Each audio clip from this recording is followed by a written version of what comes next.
انا هجرب اعمل قناه يوتيوب جيمنج لمده 7 ايام واشوف فعلا هقدر اعمل مشاهدات ولا لا، بسبب واحد بس هقول لك عليه في اخر الفيديو ان شاء الله. لكن هل فعلا اقدر اعمل فلوس من الجيمنج ولا لا؟ والصراحه ان الجيمنج من اكتر المجالات اللي بتعمل فلوس، بسبب انك تقدر يجيلك سبونسرز للقناه، ده غير كمان انك تقدر تعمل بث مباشر وتعمل مبلغ محترم جدا يوميا. والخطه بتاعتي كانت ان اعمل فيديوهات مشابهه لفيديوهات ترند وبس، هي دي الخطه. وطبعا بما اني كنت عاوز افكار حلوه واحترافيه اللي تعمل مشاهدات عاليه، فكان لازم الاقي برنامج يعمل اصوات مختلفه بصوتي عشان اقدر اعمل اكتر من شخصيه في نفس الفيديو، كأن يعني في كذا حد معايا. ولقيت البرنامج اللي اقدر اعمل منه اصوات مختلفه بصوتي، وده هيساعدني جدا. بس الاول بقى كنت محتاج اعمل القناه، فقررت الاقي قناه كده قديمه موجوده عندي، عشان القنوات الجديده اليوتيوب بيعتبرها كروبوت يعني، وممكن ما تعملش مشاهده. وبدات فعلا ان اعمل لوجو واسم، ولكن الصراحه كنت عامل لوجو اسم بسيط جدا، وللاسف مش هقدر اقول لك اسم القناه، لان الصراحه انا ناوي اكمل فيها ان شاء الله. وبدات استعمل برنامج فيديك عشان اظبط الكلمات المفتاحيه.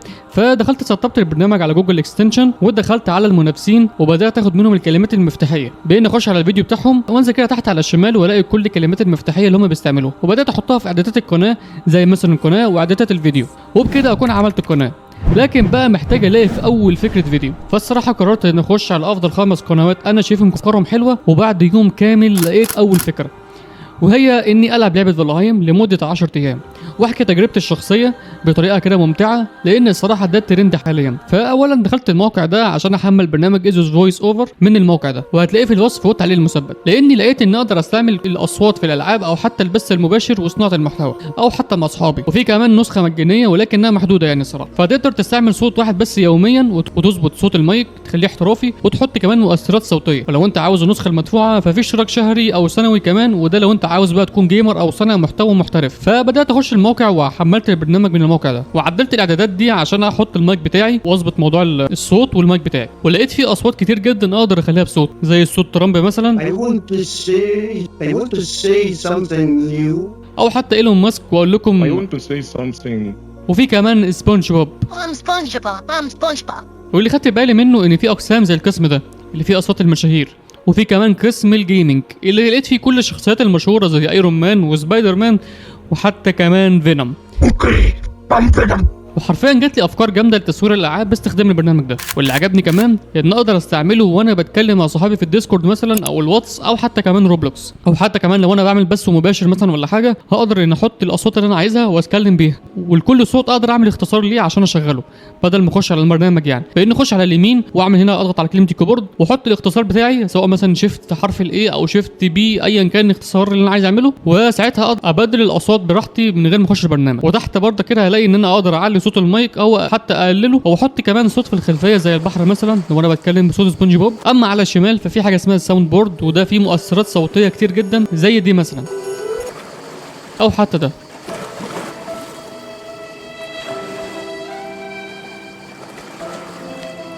واقدر احط الصوت اللي سجلته او اي صوت عموما واحوله لصوت انا عاوزه، واحول الصوت ده لصوت مثلا زي صوت فينوم.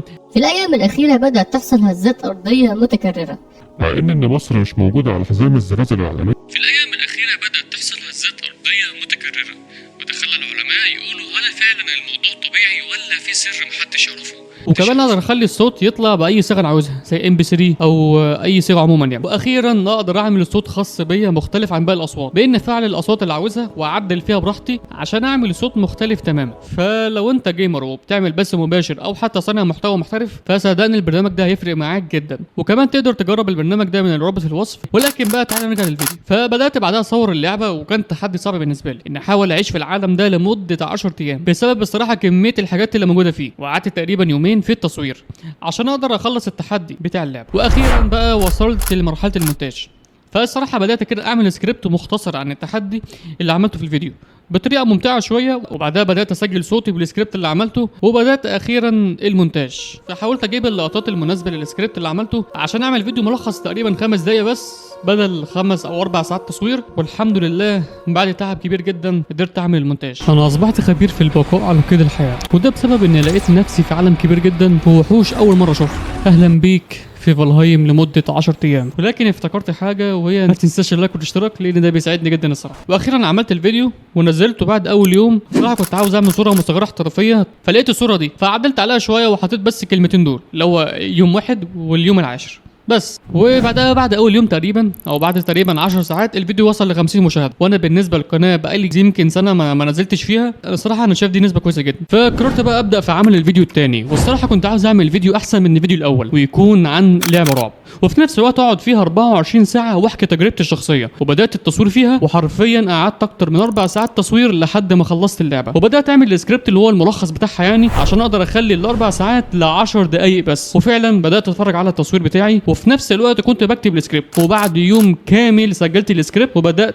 مرحله المونتاج. ومع انها كانت طويله شويه لكن كانت سهله، لان بس بقص الاجزاء اللي هي في الفيديو اللي ملهاش لازمه. وبعد تقريبا ساعتين قدرت اعمل الفيديو الحمد لله. لكن كنت عاوز اعمل صوره مصغره شبه الصور الخاصه بالمنافسين، فقدرت اعمل الصوره دي اللي توصف الفيديو بالظبط. واخيرا نشرت الفيديو، وبعد تقريبا 24 ساعه الفيديو وصل ل 200 مشاهده وجالي 5 مشتركين. فقلت الفيديو ده هيوصل لمشاهده كويسه ان شاء الله. وبعد يوم كمان الفيديو وصل ل 500 مشاهده ولسه بيزيد لحد دلوقتي. ساعتها بقى بدات اعمل الفيديو الثالث للعبه برضك للبقاء على قيد الحياه، وكانت عن ستراندد ديب. وقعدت فيها تقريبا يوم كامل بصور عشان اقدر اعمل تحدي 7 ايام عايش في الجزيره. ومع ان الموضوع كان صعب شويه لكن قدرت اعمله واستمتعت بالتجربه الصراحه. وبعدها بدات اعمل المونتاج، وكان بنفس الطريقه عادي، وعملت الصوره المصغره بتاعته ونشرت الفيديو. وبعد 24 ساعه الفيديو وصل للمشاهدات دي.